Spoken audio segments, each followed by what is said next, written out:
अस्सलाम वालेकुम, my name is doctor सवेरा। आज का हमारा टॉपिक है स्केबीज़। स्केबीज़ को हम डिटेल से डिस्कस करेंगे, इसके कॉजेज़, वजूहात, साइन एंड सिम्टम्स, अलामात, investigation and treatment plan.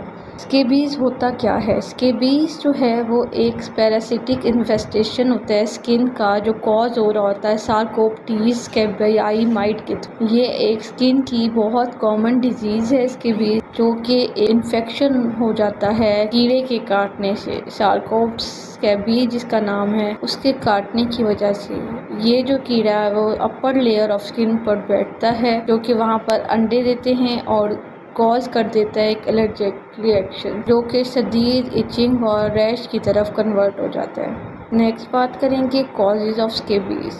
Causes क्या होते हैं? कॉज स्केबीज़ जो है वो अगर किसी एक पर्सन को होता है तो दूसरी पर्सन को ऑटोमेटिक डायरेक्ट टचिंग की वजह से ट्रांसफ़र हो सकता है। ट्रांसमिट होता है क्लॉथिंग के थ्रू, जब हम कपड़े एक दूसरे को चेंज करा के पहना रहे होते हैं, बेडिंग शेयर करेंगे या सेम फर्नीचर यूज़ करने की वजह से भी स्केबीज़ हो सकती है। भरपूर भरी हुई हजूम वाली जगह पे जाने से भी स्केबीज़ हो सकती हैं, जैसे कि हॉस्पिटल में, कहीं जेल वगैरह में कोई कैदी इकट्ठे रह रहे होते हैं, एक को होगा तो जाहिर सी बात है दूसरे में भी कन्वर्ट होगा। नेक्स्ट बात करेंगे इसके साइन एंड सिम्टम्स की। साइन एंड सिम्टम्स क्या होते हैं? स्किन के ऊपर जो है वो रैशेस बनना शुरू हो जाते हैं, एक ब्लिस्टर टाइप रैशेस हो जाते हैं, जो कि हमारे फिंगर, रिस्ट, एल्बो, नी और बटक्स पर मौजूद होते हैं। सिर्फ फेस वाही जगह होती है जहाँ स्केबीज़ नहीं पाया जाता। उसके अलावा रेडनेस, स्वेलिंग हो रही होती है, साइन एंड सिम्टम्स इसके। नेक्स्ट बात करेंगे डायग्नोस्टिक टेस्ट की। हम डायग्नोज करेंगे इसको, कोई भी हेल्थ केयर प्रोफेशनल जो है वो फिजिकल एग्जामिनेशन के थ्रू इसको डायग्नोज कर सकता है। कुछ साइंस जैसे कि ये पिंपल्स होते हैं रेड रैश की वजह से, और प्रेजेंस ऑफ माइट्स, कीड़े की मौजूदगी को देखने के लिए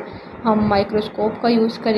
नेक्स्ट केस में अगर फिर भी हमें आइडेंटिफाई नहीं हो रहा तो हम स्किन की स्क्रैपिंग करके बैक्टीरिया या जो भी वायरस या कोई भी पैरासाइट बैठा हुआ है उसको डायग्नोज कर सकते हैं। नेक्स्ट बात करेंगे ट्रीटमेंट प्लान की। हम ट्रीटमेंट में एक क्रीम यूज़ करेंगे जिसका नाम है परमेथ्रिन क्रीम, जो कि मोस्टली यूज़ की जाती है। ये इंटायर बॉडी पर नेक के नीचे तक लगाई जाती है, नेक से लेकर फुट तक लगाई जाती है। ये एक ऑइंटमेंट है, और कॉटोमिटोन क्रीम एक अदर क्रीम है जो हम यूज़ कर सकते हैं। मेडिकेशन भी यूज़ की जाती हैं जिसमें ऑरल एंटीहिस्टामिन्स देते हैं और एंटीबायोटिक दी जाती है। हाउस होल्ड ट्रीटमेंट में हम घर बैठे जो ट्रीटमेंट दे सकते हैं कि हम प्रिवेंट करेंगे, इसको बचेंगे, उन लोगों से बचाएंगे जो इन्फेक्टेड पर्सन होते हैं। हम जिस बंदे को स्कैबीज़ है उसके कपड़े अलग कर देंगे, उसका रहन सहन अलग करेंगे, उसके जो पर्सनल यूज़ की जो चीज़ें हैं वो सेपरेट कर देंगे। इस तरीके से हम जो है स्कैबीज़ से बच सकते हैं। ये हमारा आज का टॉपिक था। ऐसी इन्फॉर्मेटिव वीडियोस देखने के लिए मेरे चैनल को सब्सक्राइब करें।